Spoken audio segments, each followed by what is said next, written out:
भाई Donald Trump ने अपना गेम खेल दिया है वेनेजुला को लेके। वेनेजुला के प्रेसिडेंट को रातों रात, उनको और उनकी बीवी को इन्होंने रातों रात घर से उठवा लिया अपने अटैक करके। तो आओ यार, आज हम इस वीडियो में जानने वाले हैं कि किस तरह से ये अटैक हमारे फाइनेंशियल मार्केट को इम्पैक्ट कर सकता है। How Donald Trump's decision affect our financial market, because we all know that when Venezuela जो ये कंट्री है, यहाँ बहुत ही ज़्यादा ऑयल रिजर्व्स हैं। यहाँ ऑयल रिजर्व्स इतना इतना तेल है यहाँ कि सऊदी अरेबिया से भी ऊपर है। तेल तेल कंटेन करने में लीगली, अब इलीगली पता नहीं क्या कहाँ है। जितना मेज़र किया गया है अभी तक उसमें सबसे ऊपर यही है। तो फर्स्ट सिनेरियो तुम समझो क्या हो सकता है। वेनेजुला एक पॉलिटिकली अनस्टेबल कंट्री है और वहाँ के प्रेसिडेंट निकोलस माडुरो काफ़ी टाइम से यूएस सैंक्शंस के अंडर रहे हैं। अगर फ्यूचर में कभी यूएस वेनेजुला टेंशन बढ़ती है तो इन्वेस्टर्स एक ही सवाल पूछते हैं, ऑयल सप्लाई सप्लाई सेफ है या नहीं। अब देखो भाई, ऑयल सप्लाई सेफ है या नहीं ये तो मैं भी नहीं बोल सकता, तुम भी नहीं बोल सकते। ये तो केवल ट्रम्प जानता है भाई, ये केवल डोनाल्ड ट्रम्प जानता है। क्योंकि अभी हमारे पास इतिहास गवाह है, उसने जिस देश से भी वो भिड़ा है ना, उसे मतलब ख़त्म ही कर दिया है, कोई मतलब नहीं रह गया है। अगर ऐसा होता है तो बहुत बुरा हो सकता है इकोनॉमी के साथ। तो तुम सोच भी नहीं सकते हो। यूज़ एंड थ्रो टाइप, समझ रहे हो, बिल्कुल ही मतलब जैसे कोई फल है ना, उस फल का बिल्कुल ही रस निचोड़ लिया गया हो और उसे सेक दिया गया हो, इस तरह का। और सेकंड इम्पैक्ट ग्लोबल मार्केट पे क्या असर हो सकता है। सबसे पहला इम्पैक्ट ग्लोबल स्टॉक मार्केट पे आता है। जैसे ही ऐसे जियोपॉलिटिकल टेंशन की न्यूज़ आती है, इन्वेस्टर्स पैनिक मोड में चले जाते हैं। यूएस स्टॉक मार्केट में S&P 500, डाउ जोन्स, नैस्डैक जैसे इंडेक्स में हाई वॉलेटिलिटी दिखने लगती है। इसका मतलब ये नहीं कि मार्केट क्रैश हो जाता है, लेकिन तेज ऊपर नीचे मूवमेंट स्टार्ट हो जाता है। तो मतलब समझ रहे हो, वोलेटिलिटी बहुत ही ज़्यादा बढ़ जाएगी। किधर मार्केट कब जा रहा है, कौन सा हाई रेजिस्टेंस लेवल को ब्रेक कर रहा है, हाई सपोर्ट को रिस्पेक्ट नहीं कर रहा है। ऐसा ऐसा सिनेरियो देखने को मिल सकता है। और S&P, Dow Jones and Nasdaq indexes में सबसे ज़्यादा नुकसान होता है इमर्जिंग मार्केट्स को, स्मॉल इन्वेस्टर्स और हाई रिस्क स्टॉक्स को। समझ ही रहे हो, जहाँ ज़्यादा रिस्क है वहाँ ज़्यादा रिटर्न है, ये लोगों को सबसे ज़्यादा नुकसान होगा। वहीं दूसरी तरफ डिफेंस कंपनीज और एनर्जी सेक्टर के स्टॉक्स शॉर्ट टर्म में ऊपर जाते हुए दिख सकते हैं। वैसे ये मेरा पर्सनल व्यू है, ठीक है। कोई मतलब इसे मार्केट एनालिसिस मत ले लेना कि मैं प्रोफेशनल एनालिस्ट बैठा हुआ हूँ।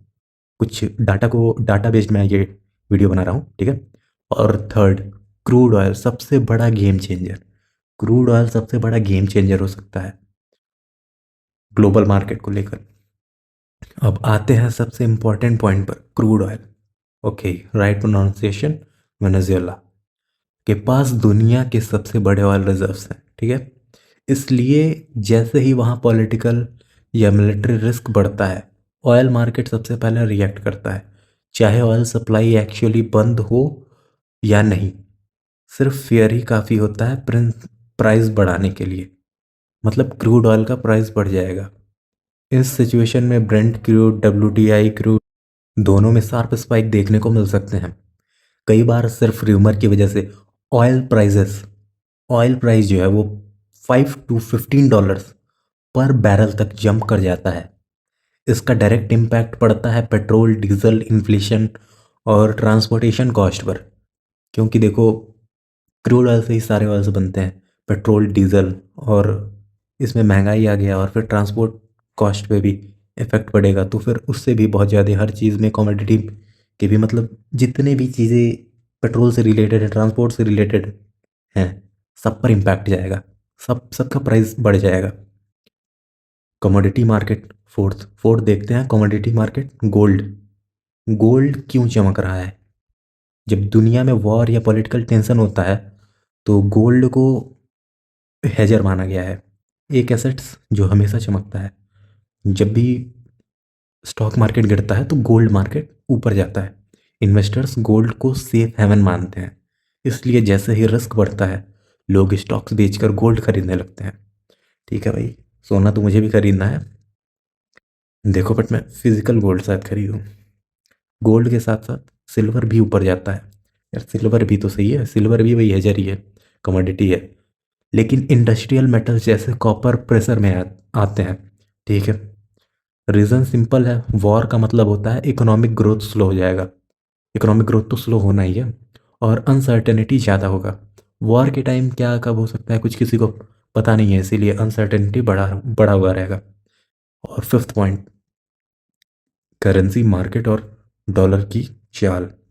ठीक है, करेंसी मार्केट और डॉलर क्या मूवमेंट दिखाने वाले हैं कि अब बात करते हैं करेंसी मार्केट की। ऐसे टाइम पर यूएस डॉलर स्ट्रांग होता है, लैटिन अमेरिकन करेंसीज वीक होती हैं, रिस्क वाली करेंसीज प्रेशर में आती हैं। रीज़न ये है कि ग्लोबल कैपिटल हमेशा सेफ जगह भागता है। ठीक है, ग्लोबल कैपिटल हमेशा सेफ जगह भागता है, चाहे यूएस क्राइसिस पर का पार्ट हो, लेकिन डॉलर को अभी भी सबसे सिक्योर करेंसी माना जाता है। ओके, मतलब डॉलर ही सबसे सिक्योर करेंसी माना जाता है। लॉन्ग टर्म में मार्केट क्या करता है?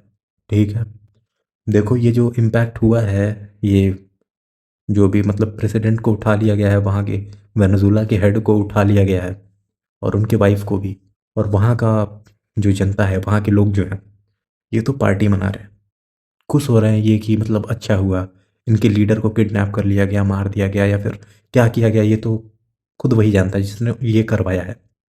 बट लॉन्ग टर्म में इसका क्या मार्केट पर इफेक्ट पड़ सकता है? हिस्ट्री हमें एक चीज़ क्लियर बताती है, मार्केट्स इमोशन से चलते हैं, मार्केट इमोशन से ही गिरते हैं, लेकिन फैक्ट से रिकवर कर जाते हैं।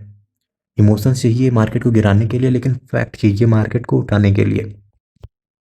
अगर कॉन्फ्लिक्ट सिर्फ हेडलाइन तक सीमित रहता है तो मार्केट धीरे धीरे नॉर्मल हो जाते हैं, लेकिन अगर सैंक्शंस बढ़ते हैं, ऑयल सप्लाई हिट होता है, या प्रॉक्सी वॉर चलता है, तो एनर्जी प्राइसेस लंबे टाइम तक हाई रह सकते हैं। फाइनल कंक्लूजन जो है, मार्केट पॉलिटिक्स प्रेडिक्ट नहीं करते। ठीक है, मार्केट्स रिस्क प्राइस इन करते हैं, ट्रुथ बाद में आती है, पहले प्राइस मूव करता है। देखो जैसे ही प्राइस को लगा कि मतलब जरा सा भी डर का माहौल पैदा हुआ, तुरंत लोग अपना खरीदना या बेचना शुरू कर देते हैं। उस हिसाब से पहले प्राइस ही मूव करता है, और रियल फैक्टर तो बाद में सामने आता है कि भाई ये था ये नहीं था रियल मार्केट में। अगर आप ट्रेडर या इन्वेस्टर हो तो न्यूज़ पे ट्रेड मत करना। ठीक है, वॉलेटिलिटी और रिस्क मैनेजमेंट पे फोकस करो, और खुद के स्ट्रेटजी पे फोकस करो। अगर आपको ऐसे ग्लोबल फाइनेंसेस और जियो पॉलिटिक्स ब्रेकडाउन पसंद आए तो चैनल को फॉलो करो, क्योंकि यहाँ हम नॉइज़ नहीं, सिर्फ मार्केट का लॉजिक समझाते हैं। ठीक है, और मैंने एक शॉर्ट वीडियो सीरीज़ भी स्टार्ट किया है जिसमें मेरे मिस्टेक से सीख सकते हो, तो make sure to follow and वो सीरीज़ देख लेना। उसमें बिगनर्स का मिस्टेक और